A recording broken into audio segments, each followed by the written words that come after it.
નમસ્કાર, આપ સાંભળી રહ્યા છો આજના વિશેષ સમાચાર। પાંચાળની પવિત્ર અને ઐતિહાસિક ધરા પર ભક્તિ અને લોક સંસ્કૃતિનો અનોખો સંગમ રચાયો છે।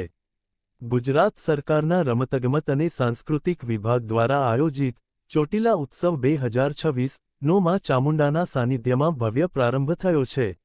ઉત્સવના પ્રથમ દિવસે રાષ્ટ્રીય શાયર ઝવેરચંદ મેઘાણીની પુણ્યતિથિ નિમિત્તે તેમને ભાવભરી સ્વરાંજલિ અર્પવામાં આવી હતી।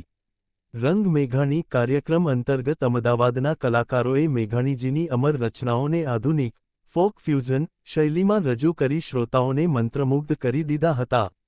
સુરેન્દ્રનગર કલેક્ટર શ્રી કે એસ યાજ્ઞિકે આ પ્રસંગે જણાવ્યું કે મેઘાણીજીની આ જન્મભૂમિ પર તેમની યાદમાં બનેલું સંગ્રહાલય અને આ સાંસ્કૃતિક ઉત્સવ એ આપણી વિરાસતને જીવંત રાખવાનું ભગીરથ કાર્ય છે। માત્ર ભજન જ નહીં પણ નૃત્યની રમઝટ પણ જોવા મળી।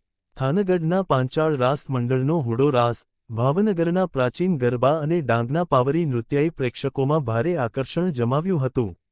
આજે ઉત્સવનો બીજો દિવસ છે, જેમાં સિદ્દી ધમાલ અને લોકગાયક મયુરભાઈ દવે તથા નારાયણભાઈ ઠાકર પોતાની કલા પીરસશે। તો જોવાનું ચૂકશો નહીં।